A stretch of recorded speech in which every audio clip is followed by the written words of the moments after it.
Hi everyone. Tonight we're going to walk into the heart of a nightmare. Picture this, a city consumed by chaos. The streets, once filled with life, are now drowned in ash and smoke. Sirens howl, gunfire echoes, and the air itself feels heavy, like it remembers what was lost. You duck behind a burned-out car, heart racing, knowing that whatever is chasing you doesn't run. It walks, slowly, steadily, but it never stops. Welcome to Raccoon City. But don't be fooled. This isn't just a zombie apocalypse. This is something worse, because hiding behind the horror of The Walking Dead, something else stalks you, a monster. Yes, but not just any monster. A precision-engineered predator, something that was built, not born, and it's looking for one thing. You probably won't survive. So before you get comfortable, take a moment to like the video and subscribe, but only if you really like what I do here. Let me know where you're watching from and what time it is. Now, turn off the lights, maybe turn on the fan for some soothing noise, and let's get started tonight. The first time I heard it, I wasn't even sure it was real. Just the word, Nemesis, whispered between survivors like a curse. They said it didn't run, didn't stop, didn't die. I didn't believe them, until I saw it. It was towering, over 7 feet tall, dressed in some kind of synthetic black skin that looked like it had been sewn together from nightmares. Its face was wrapped in tubes and sutures, like it had been mutilated, not born, and the worst part, it wasn't killing out of rage. It was methodical, calculated, like a machine, a weapon. Now, I've seen monsters before, but Nemesis was something else. It didn't just chase you. It studied you, it anticipated, it waited. There's something more terrifying about a creature that doesn't lunge, but strolls, as if it already knows you'll tire before it does. Old soldiers have a saying, it's not the fastest that gets you. It's the one that never turns back. And that's Nemesis in a nutshell. The moment you think you've escaped, just as you catch your breath.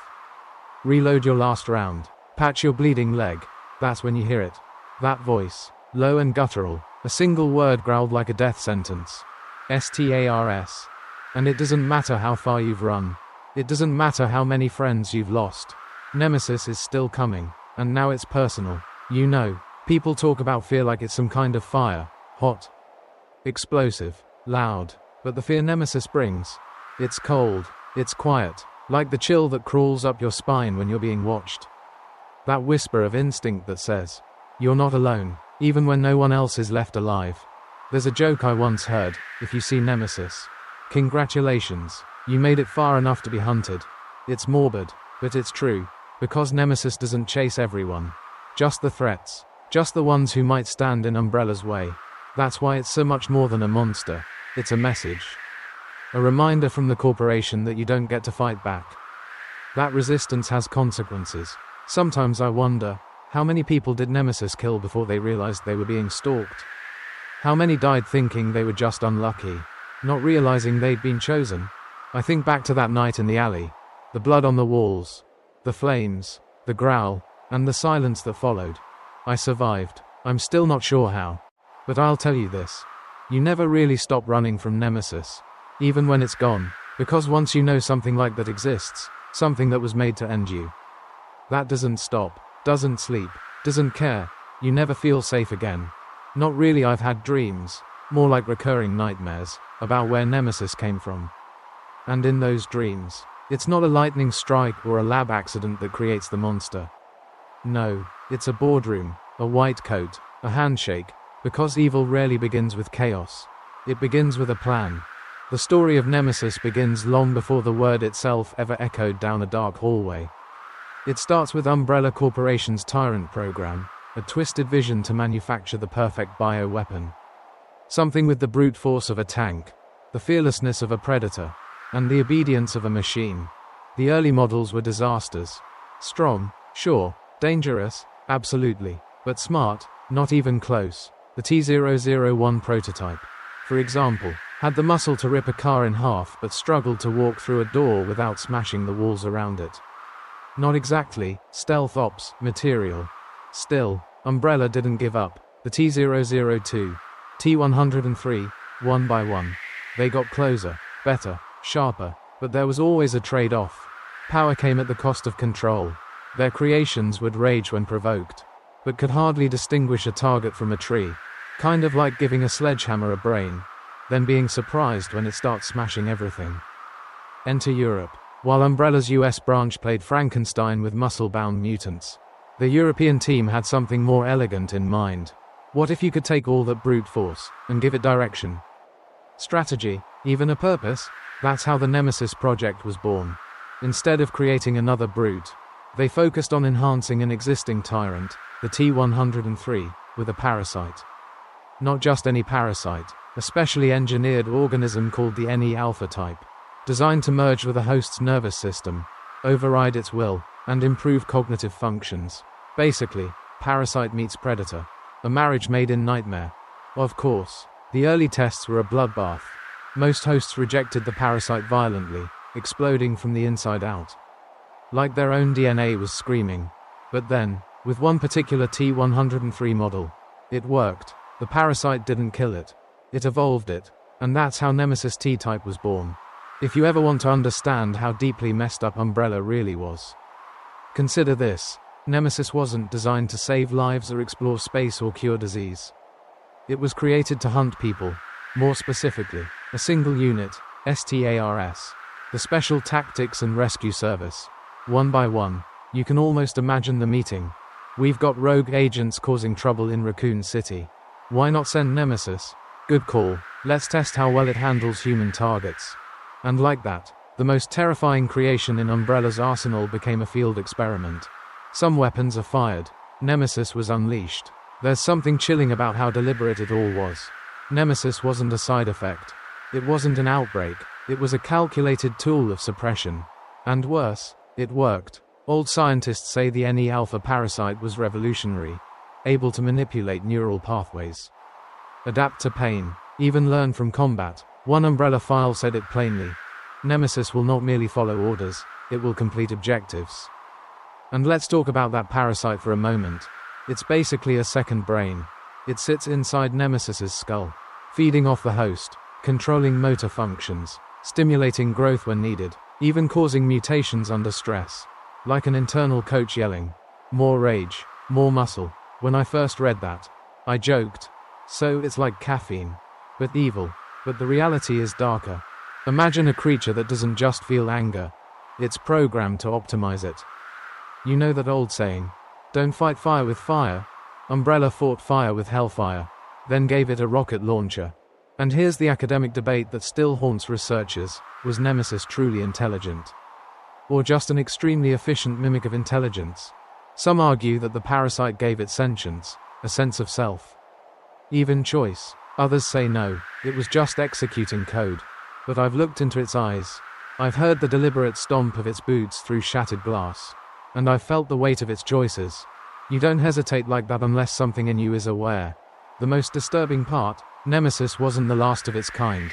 Just the prototype, a blueprint for a future where weapons didn't need soldiers, just hosts. I used to think the monsters in Raccoon City were a mistake.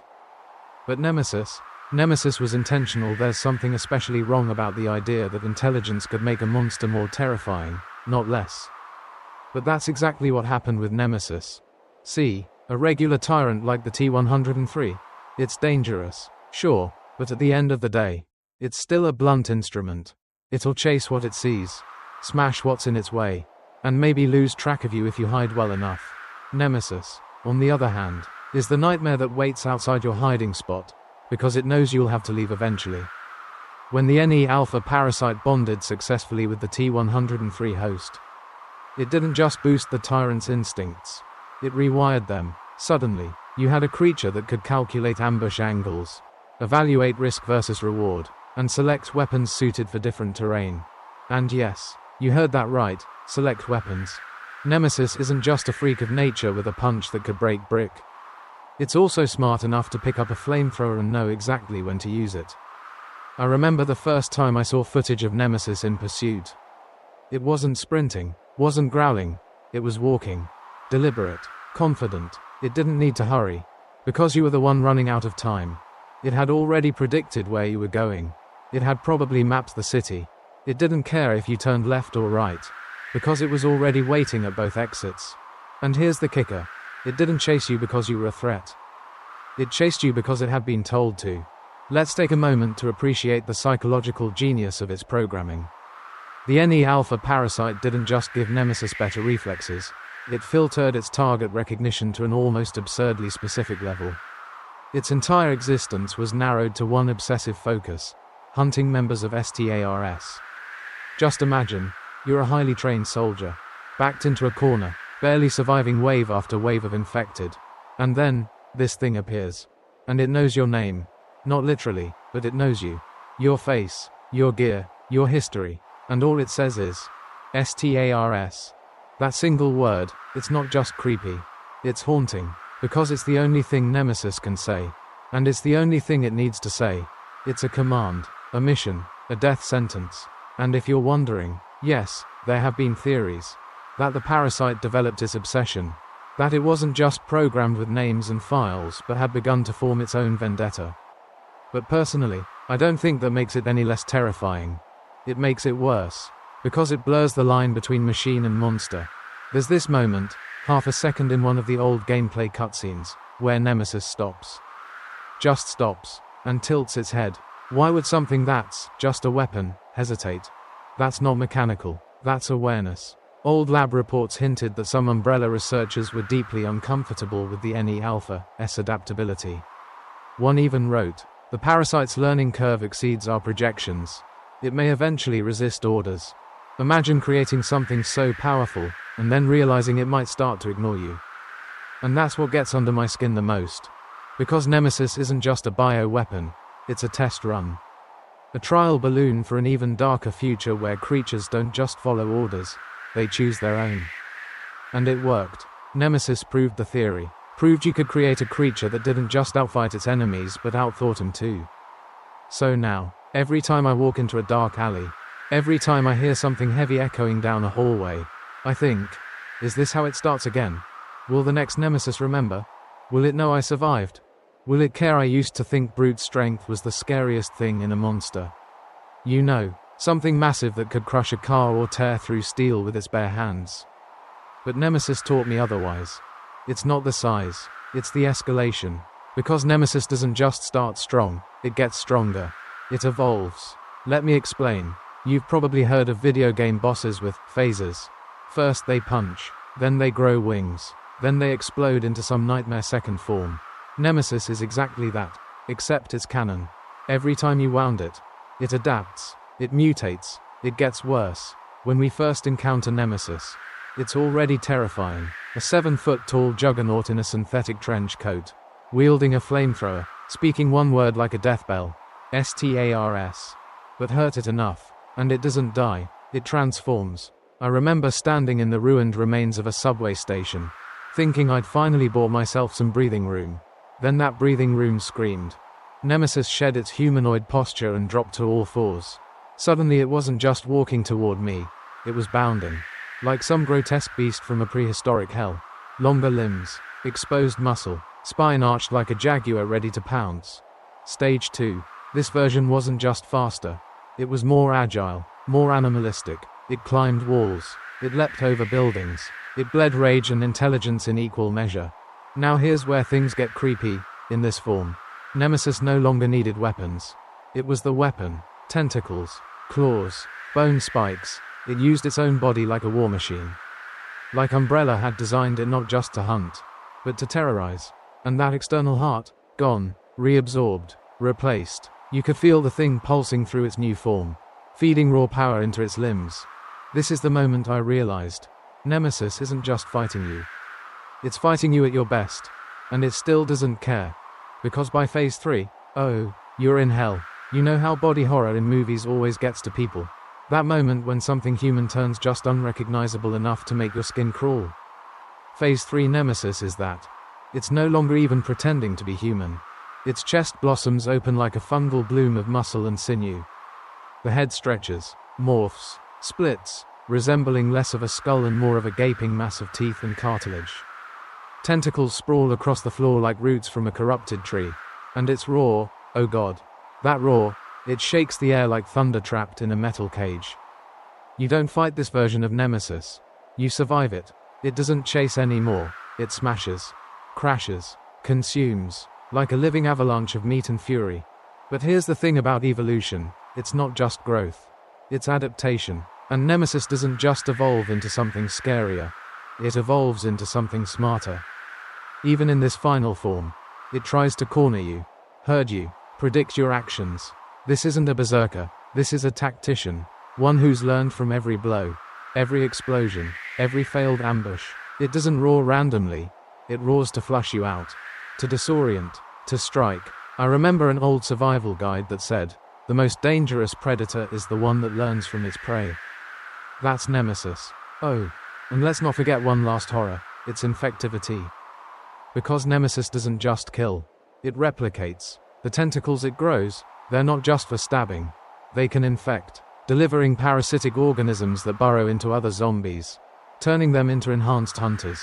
That's right, Nemesis doesn't hunt alone. It brings backup, and it builds backup. So even if you kill it, you're still left with the consequences of what it made. A city infected, a squad decimated, survivors turned into monsters.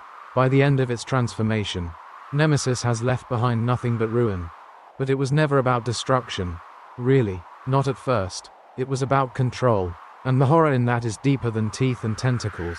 Because what do you call a monster that still remembers your face? There's a kind of silence that only comes after destruction. A thick, suffocating quiet that lingers once the screaming stops. That's the silence Nemesis leaves behind. But let me tell you the part most people overlook. Umbrella didn't just make Nemesis to kill. They made him to prove a point. He wasn't an accident. He wasn't a rogue experiment. Nemesis was a demonstration. A calculated show of force meant to scream across boardrooms and battlefields. Look what we can do. And the scariest part, it worked. Let's talk about Nemesis as a weapon. Because that's exactly what he was designed to be. But not like a nuke or a virus bomb. No, he's a personalized terror device. If you were a threat to Umbrella's plans, Nemesis didn't just kill you. He hunted you, publicly, repeatedly, relentlessly, and even after you were dead, your comrades would still flinch every time they heard a heavy bootstep in the dark.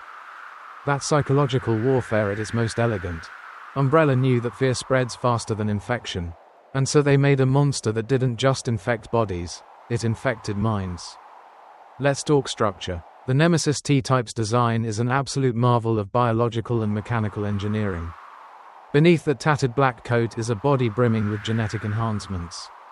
Bone density 10 times human average. Muscle fibers laced with regenerative proteins. Dual circulatory systems, yes. 2 hearts, one of which was external. An exposed node pumping biostimulants directly into combat muscles. You know how old warriors used to say, go for the heart? Well, good luck doing that when it's the size of a football and protected by 3 inches of reinforced muscle plating. And if you think that heart was a design flaw, think again. That exposed heart was bait. Umbrella wanted people to shoot at it, because it forced Nemesis into close quarters combat. Where it thrived, they used your instincts against you. They made you think you had a chance. You didn't. Want another uncomfortable fact? Nemesis can operate in infected zones with near-perfect efficiency. Why? Because he's functionally invisible to other bioorganic weapons. That's right, zombies don't attack him, lickers don't notice him, hell, even mutated bows seem to respect him. In the hierarchy of Umbrella's monsters, Nemesis wasn't just a hunter, he was an alpha, a dominant life form whose mere presence stabilized the chaos around him. I once watched a clip where Nemesis walked straight through a swarm of infected civilians. None of them even flinched. Like ants making way for a boot they knew not to question. You know how wolves won't challenge the pack leader? Same energy. And then there's this little feature no one talks about enough. Tentacle propagation. Yeah, I know. It sounds like a bad metal band. But hear me out. Nemesis could extend viral tendrils into a corpse, deposit a parasitic embryo, and, voila, create an enhanced zombie under his control. It wasn't enough that he was a perfect predator. He was also a recruiter. So now, instead of fighting one Nemesis, you're fighting him and a team of subordinates created from your fallen teammates. There's an old proverb, if you want to go fast, go alone. If you want to go far, go together. Nemesis figured out how to do both. And here's where we enter the true nightmare territory. Because if Nemesis can lead, evolve, and reproduce, what stops him from building an army?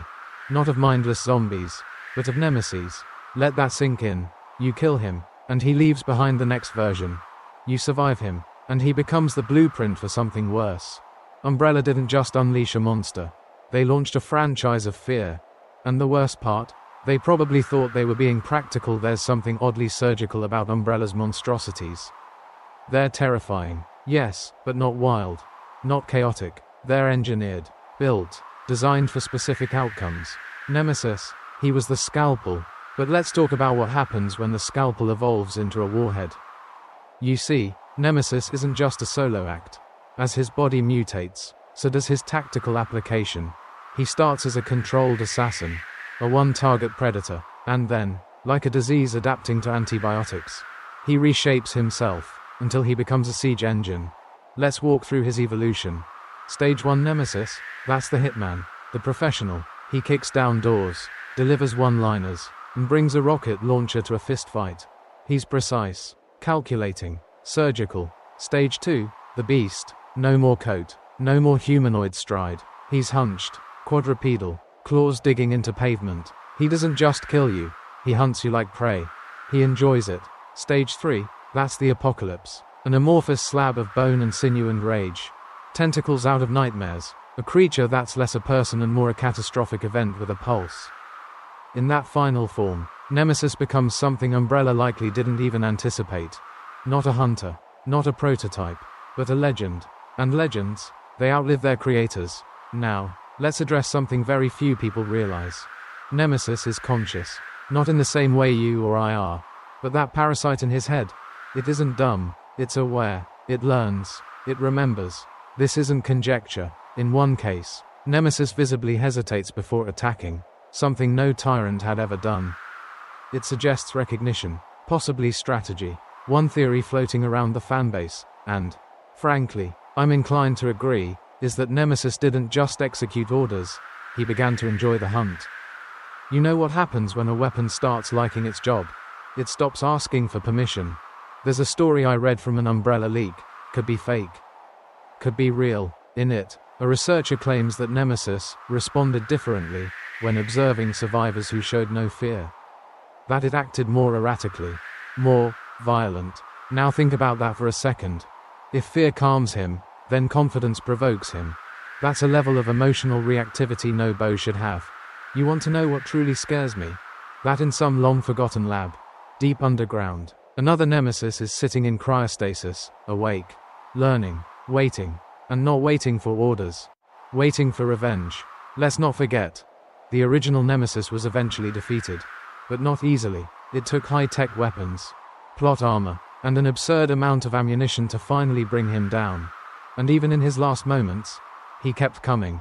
There's a kind of resilience that goes beyond biology, beyond programming. Nemesis was willed into existence by a corporation that thought it could control everything. And what it created was a reflection of that hubris. A creature that refuses to stop. Not for pain, not for orders, not even for death. Umbrella made a monster with the intent to end resistance, and what they got was something resistant to endings. They gave it a mission, and it turned that mission into an identity. That's what Nemesis really is. He's not a weapon, he's not a mutant, he's purpose-made flesh. And that's the scariest thing of all. Because you can shoot a monster, you can outrun a predator. But how do you stop something that's become the very idea of pursuit? I've heard people say Nemesis is just a boss fight, a speed bump on the road to victory. But those people don't get it. He's not a moment, he's a mood. You don't just fight Nemesis. You live with Nemesis. In your head, in your heartbeat, in the way you flinch at heavy footsteps or dark corridors. See, that's the final stage of his evolution. Psychological infestation. He doesn't just haunt the streets of Raccoon City, he haunts you. The player, the survivor, the person behind the screen. Let me take you back to a moment burned into my memory. I was low on ammo, bleeding out, trying to reach a safe room. The music had stopped, no enemies in sight, just me and the shadows. And then, I heard it. That wet, metallic clunk of a rocket launcher locking into place.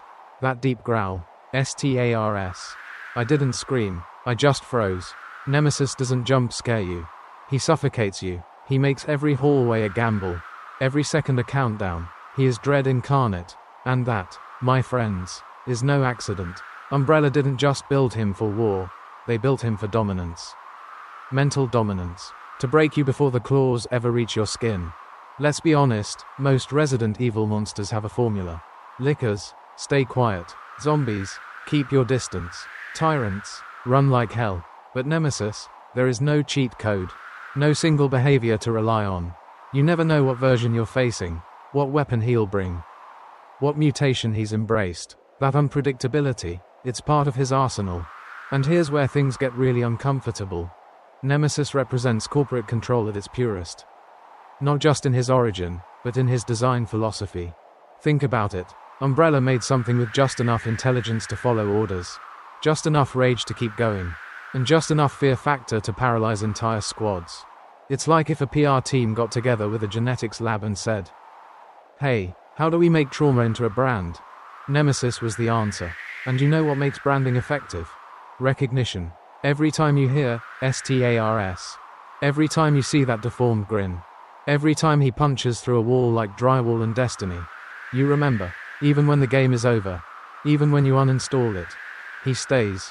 Here's a random fact for you. In some languages, the word Nemesis doesn't just mean enemy. It means a retributive force, a kind of divine vengeance, a correction to hubris. So maybe Umbrella named him that on purpose. Or maybe Nemesis named himself. The old saying goes, you can't outrun your past. With Nemesis, that's literal. Because no matter how fast you move, how clever your plan is, or how powerful your weapons become, he is right behind you. Always learning, always adapting, always hungry. And unlike most villains, he's not here to talk. He's here to finish the mission. So the next time someone says Nemesis is just a monster, I want you to remember this. He wasn't born. He was chosen. Chosen to be fear, to be punishment, to be the end of your story. And even now, long after the game is over, you still hear him, breathing, waiting. There's a reason why Nemesis sticks with you. Long after the console cools down and the screen fades to black. It's not just about his monstrous design or relentless nature, it's the feeling he leaves behind. A heavy imprint on your nervous system. You know how some people say they can still hear their drill sergeant's voice years after leaving the military?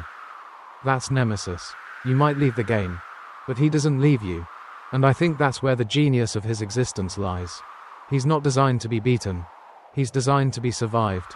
That subtle shift in intention, that's the true horror. Because anyone can create a monster that kills. But only Umbrella, only Nemesis, could create a monster that transforms you just by existing.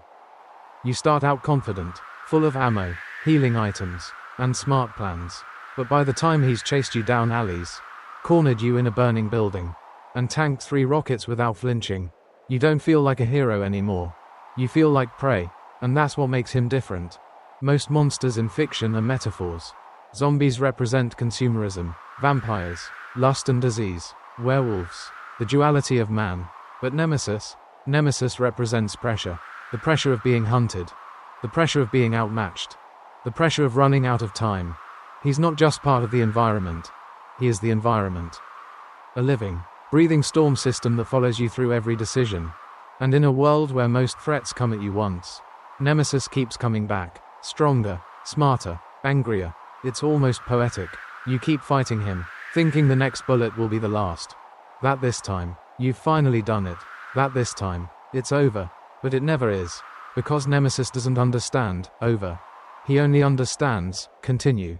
Which brings us to the final, inescapable truth. Umbrella succeeded, not in taking over the world, not in wiping out the resistance, but in creating a symbol of what happens when ambition outpaces empathy. A reminder that science without ethics leads not to progress, but to predators. That's why Nemesis lingers in your mind. Not because of what he does, but because of what he means. He's the personification of unchecked power. And if we're not careful, he's also a warning. Because for every lab that gets shut down, for every experiment we swear we'll never repeat, there's another cold metal table, another syringe, another Nemesis in the making. Waiting for a name, waiting for a mission, waiting for you. So, here we are, after walking in the shadow of the most relentless monster ever engineered. What are we left with? A towering shape that never stops moving. A face stretched by rage and stitches. A name that's become shorthand for the unavoidable. Nemesis wasn't just built to chase Jill Valentine. He was designed to chase you. And no matter how fast you run, how many bullets you fire, or how many doors you slam shut behind you. You always know he's not far behind. That's the cruel brilliance of it, isn't it? Because when the game ends, your fear doesn't. Nemesis becomes a phantom, a ghost stitched into the spaces between your thoughts. He lives in those moments when the hallway feels too quiet, when the silence stretches just a second too long. And in that silence, you remember. You remember that he never needed to speak. He just needed to arrive. So if tonight you check behind your door, glance nervously out the window, or turn your volume just a little lower when the wind picks up, don't worry, you're not paranoid, you're just remembering. And if you're lucky, that memory will stay just that, a memory. Because the real nightmare is the day you hear boots on concrete again. That low, inhuman growl, and one word that slices through the dark. STARS. Now, turn off the lights. Take a breath. Because if Nemesis taught us anything, it's that horror doesn't end when you wake up. It waits.